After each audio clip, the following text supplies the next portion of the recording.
In this lesson, we will begin discussing the principles of perspective. These principles are fundamental observations that we encounter in our daily lives, which is why it's crucial to replicate these observations in our drawings, if we aim, of course, to achieve the realism we desire.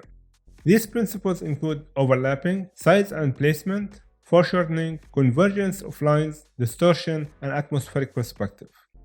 Let's start with a simple principle. Overlapping. Essentially, it means objects in the foreground will conceal parts of the objects situated behind them.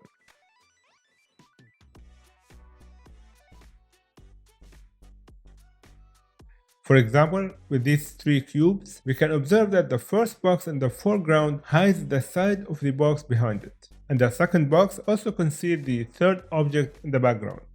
This overlapping effect adds a significant level of realism to your perspective, far more than if you were to place all three boxes side by side or at a tangent to one another. Your brain recognizes that parts of the other boxes do exist, even though they aren't visible in the drawing, mirroring how things behave in the real world. As shown in this image, a sphere in the foreground overlaps with one in the background, just as we saw with the boxes. Overlapping isn't confined to only one or two objects. As you can see here, we have numerous objects in the foreground overlapping one another. The same applies to the midground and the background.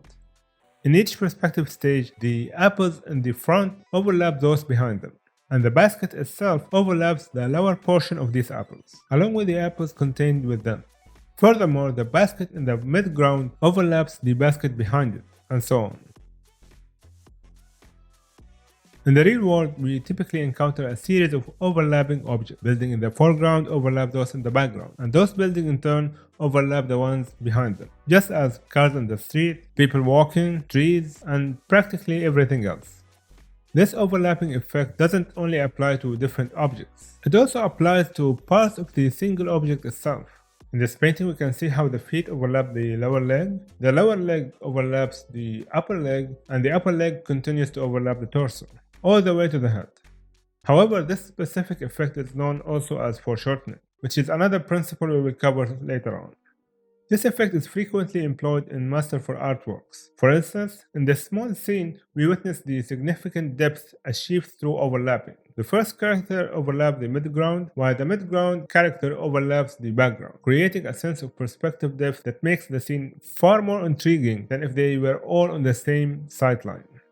In this example, we even see more overlapping, ranging from the foreground to the background.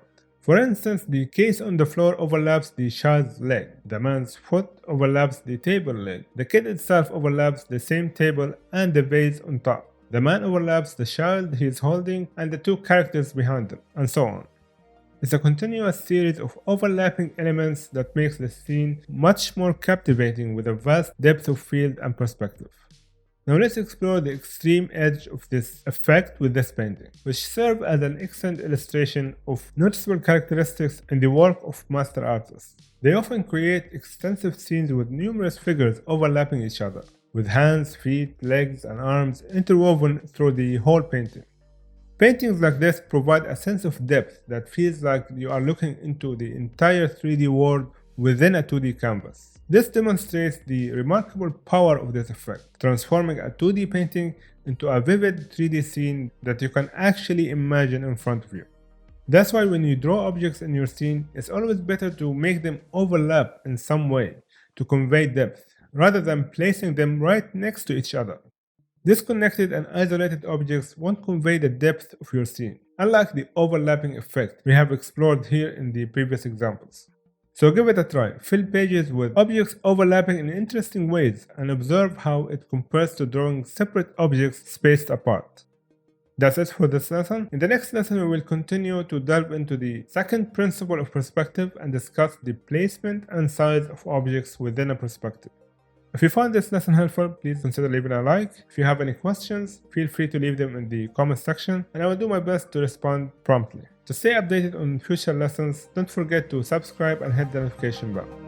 Thank you all for watching, and I will see you in the next lesson.